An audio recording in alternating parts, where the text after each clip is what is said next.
世界のみんなとつながろう Bridges across world communities. Hello everyone and welcome to Bridges Across World Communities, sponsored by NIA, the Nishinomiya City International Association. My name is Floyd. And my name is Thelma. Each month we provide practical knowledge for daily living and important information about disaster prevention.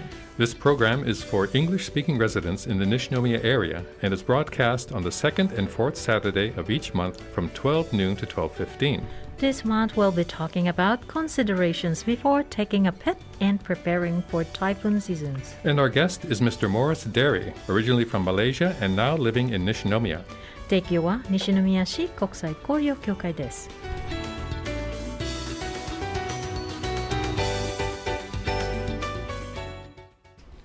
Hello, Floyd. How are you this month? Hello, Thelma. I'm doing okay. And I love this time of year because the weather will cool down to those pleasant autumn temperatures soon. Yes, and September is peak typhoon season too. Oh, right. Thanks for that reminder, Thelma. So shall we dive into this month's topic? Yeah, let's go. Okay. As you know, over the past couple of years, people have been spending a lot of time at home due to COVID-19, and having a pet has become more popular. Yes, but however, there have been many cases of people being unable to properly take care of their new pets, often because they decided to get one without giving it enough thought. Yeah. Today, we're going to go over some important points to consider before adding a pet to your family. And we focus on cats or dogs. Right. Now, pet owners, we should know this, pet owners have an obligation to responsibly take care of their pets for the entire life of the animal. That's right. And it's a serious commitment. So here's some important things that you should go over with the whole family when considering a pet. Yeah. First of all, are pets even allowed where you live? In Japan, it's common for owner-occupied apartment buildings and rental properties to not allow pets of any kind. If pets are allowed, there are usually strict rules about the kind of pets and how many. Well, a pet will become a part of your family. Right. Does everyone in your family agree that you should have a pet? And have you thought about what to do if something happens to you, like having to travel or being hospitalized, and you can no longer take care of your pet? Is there a friend or a relative you trust who can take care of your pet while you're away? Yeah. Have you considered the financial commitment of owning a pet?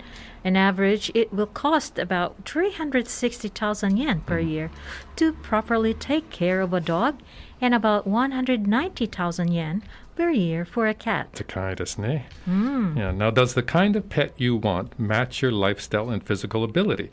For example, on average, dogs live between 12 and 20 years, while cats live between 15 and 20 years. Well, if after careful considerations you still feel a pet is right for your family, where should you get one? Well, one place, of course, is a pet store. And I'm sure we've all visited these stores and fallen in love with the cute kittens and puppies on display. But there are good alternatives to a pet store.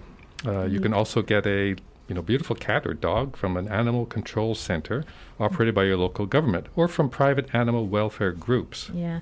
Well, the Nishinomiya City Animal Shelter has adoption services available to give cats and dogs a second chance on life with a responsible pet owner. So please contact them if you would like to adopt a pet. They'll conduct an interview and you'll be registered to adopt a pet of your choice when one becomes available. The Nishinomiya City Animal Shelter phone number is 0798-811220, and they're open from Monday to Friday from 9 a.m. to 5:30 p.m. And if you're still a beginner with Japanese, you should probably have a fluent Japanese speaker help you with the call.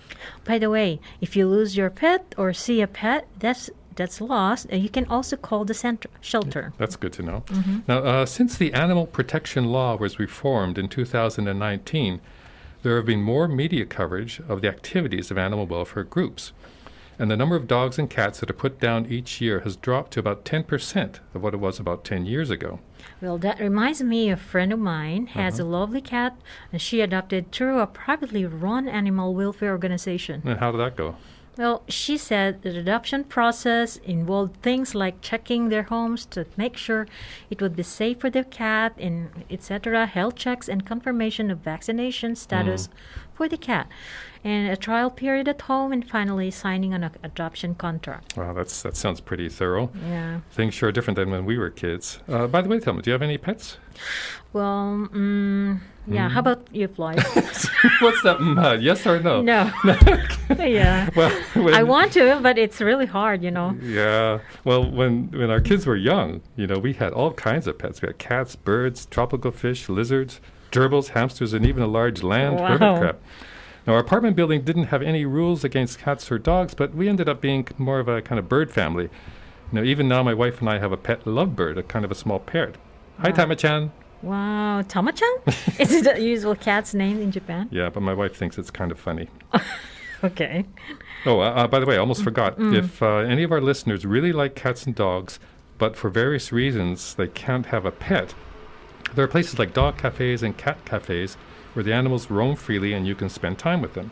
And there are some more, 10 of these cafes in Nishinomiya and many more in Kobe and Osaka. They cost around 1,000 to 1,500 yen per hour and are an enjoyable way to spend some time. That's right.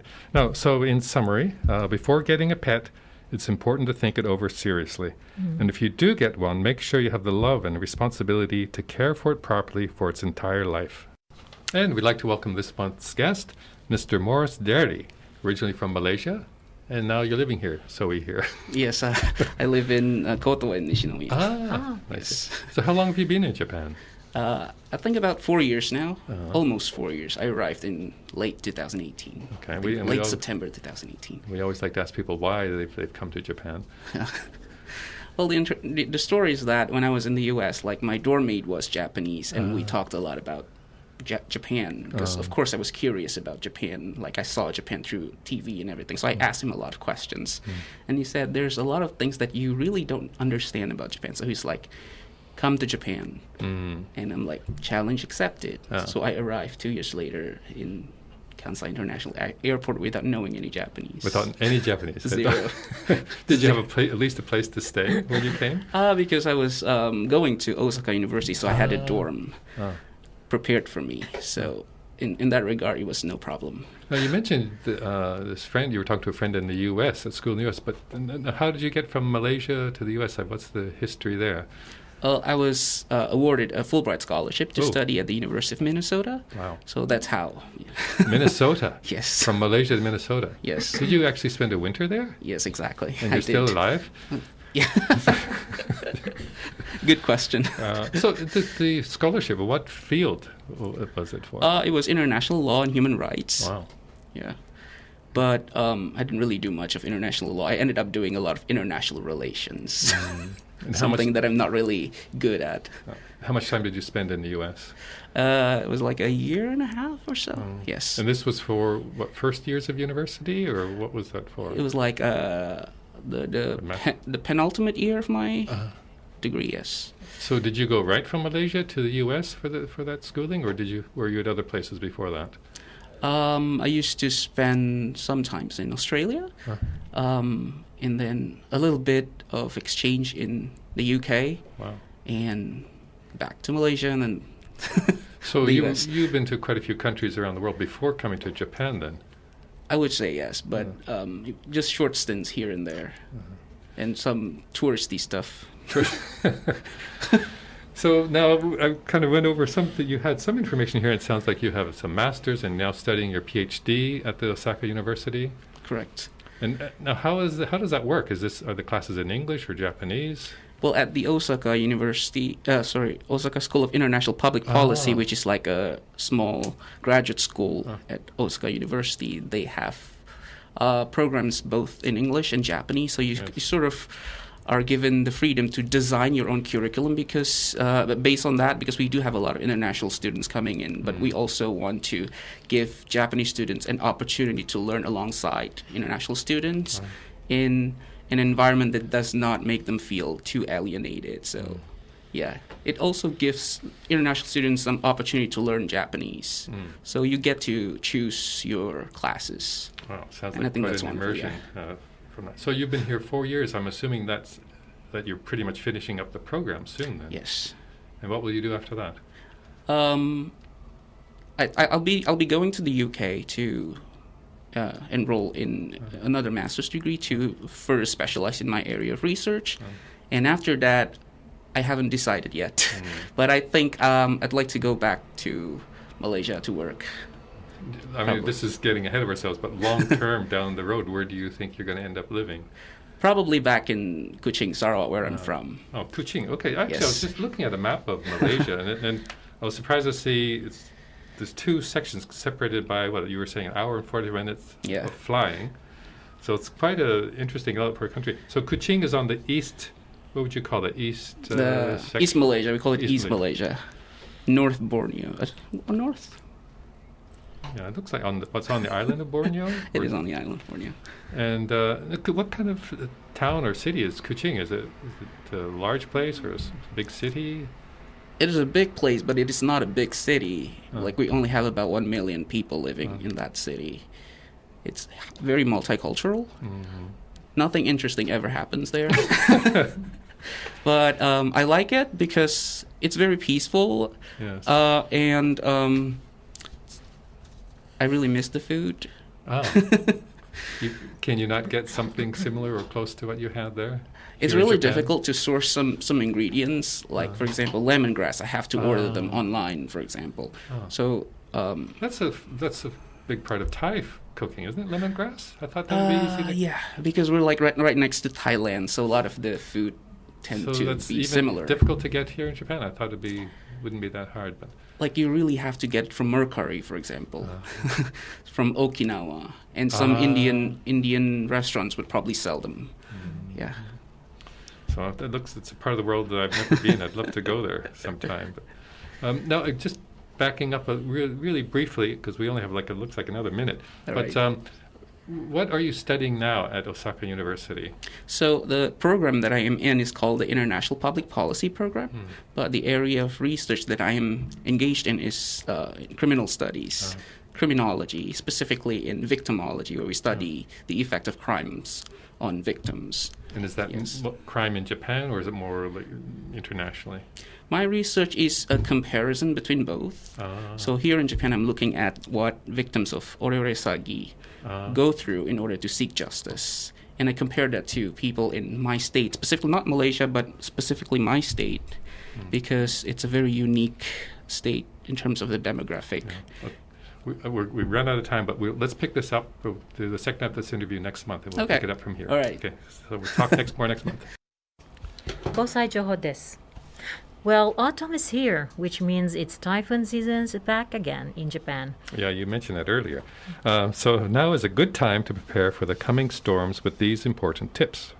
Keep up to date to the latest information on approaching typhoons from the radio, TV, or internet. Stay indoors during a typhoon, and even beforehand as it's approaching. Store extra water and food supplies in case of water cutoffs and disaster conditioners. Keep a battery-operated radio handy, and extra batteries for your smartphone also. Outdoor objects such as potted plants, gardening tools, and so on should be brought indoors, and they can become dangerous projectiles and if caught up in strong winds. Clear the drainage areas around your house to help prevent flooding. Last month, we had a lot of rain and the ground is still saturated in some areas. Be aware there is now an increased risk of landslides, even with only a little bit of rain. And lastly, find out which evacuation centers are nearest your home or office and how to get to them quickly. Keep safe by being prepared. NIA's fall semester Japanese language classes will be starting soon. Please contact NIA as soon as possible. And a free consultation service for foreign residents will be offered on Sunday, September 18 from 1 p.m. to 4 p.m. Advice on visa status will be available. Call ahead to make a reservation for English interpreters. For any other consultation services or inquiries, contact NIA at 0798 328680 or write an email to nia@nishi.or.jp. Please continue to be careful and stay safe. 提供は西宮市国際交流協会でした。 Have a great weekend, everyone.